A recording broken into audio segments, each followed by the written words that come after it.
Le Lévitique, chapitre 7. Voici la loi du sacrifice de culpabilité. C'est une chose très sainte. C'est dans le lieu où l'on égorge l'holocauste que sera égorgée la victime pour le sacrifice de culpabilité. On en répandra le sang sur l'autel tout autour.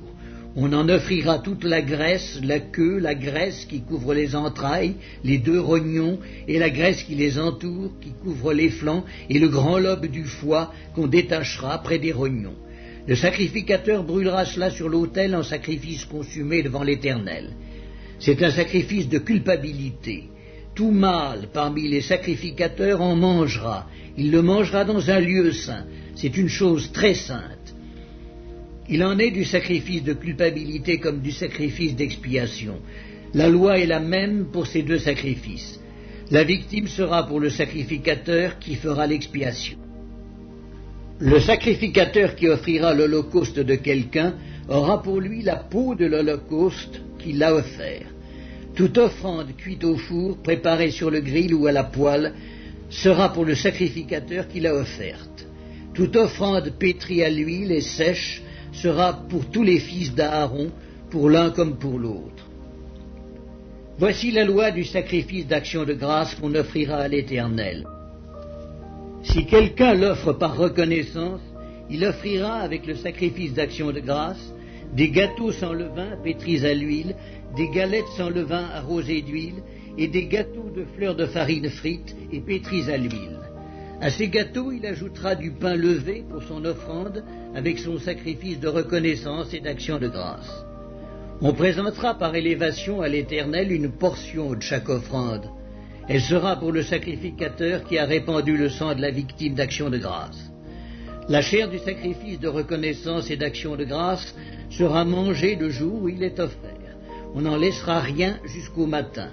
Si quelqu'un offre un sacrifice pour l'accomplissement d'un vœu ou comme offrande volontaire, la victime sera mangée le jour où il l'offrira, et ce qui en restera sera mangé le lendemain. Ce qui restera de la chair de la victime sera brûlé au feu le troisième jour. Dans le cas où l'on mangerait de la chair de son sacrifice d'action de grâce le troisième jour, le sacrifice ne sera point agréé. Il n'en sera pas tenu compte à celui qui l'a offert. Ce sera une chose infecte, et quiconque en mangera restera chargé de sa faute. La chair qui a touché quelque chose d'impur ne sera point mangée, elle sera brûlée au feu.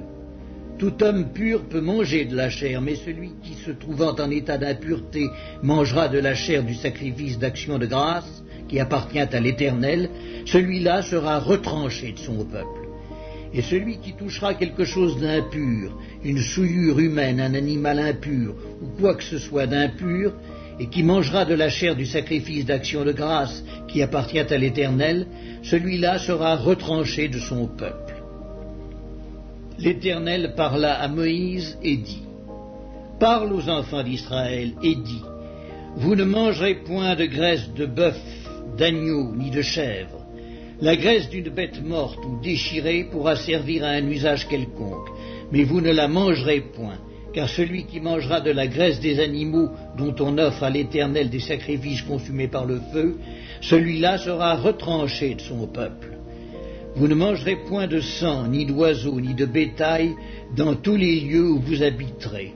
Celui qui mangera du sang d'une espèce quelconque, celui-là sera retranché de son peuple. » L'Éternel parla à Moïse et dit, « Parle aux enfants d'Israël et dis, celui qui offrira à l'Éternel son sacrifice d'action de grâce apportera son offrande à l'Éternel, prise sur son sacrifice d'action de grâce. Il apportera de ses propres mains ce qui doit être consumé par le feu devant l'Éternel. Il apportera la graisse avec la poitrine pour l'agiter de côté et d'autre devant l'Éternel. Le sacrificateur brûlera la graisse sur l'autel, et la poitrine sera pour Aaron et pour ses fils. Dans vos sacrifices d'action de grâce, vous donnerez au sacrificateur l'épaule droite en la présentant par élévation. Celui des fils d'Aaron qui offrira le sang et la graisse du sacrifice d'action de grâce aura l'épaule droite pour sa part, Car je prends sur les sacrifices d'action de grâce offerts par les enfants d'Israël la poitrine qu'on agitera de côté et d'autre, et l'épaule qu'on présentera par élévation, et je les donne au sacrificateur, à Aaron et à ses fils, par une loi perpétuelle qu'observeront les enfants d'Israël. C'est là le droit que l'onction d'Aaron et de ses fils leur donnera sur les sacrifices consumés par le feu devant l'Éternel, depuis le jour où ils seront présentés pour être à mon service dans le sacerdoce. C'est ce que l'Éternel ordonne aux enfants d'Israël de leur donner depuis le jour de leur onction. Ce sera une loi perpétuelle parmi leurs descendants. Telle est la loi de l'holocauste, de l'offrande, du sacrifice d'expiation, du sacrifice de culpabilité, de la consécration et du sacrifice d'action de grâce.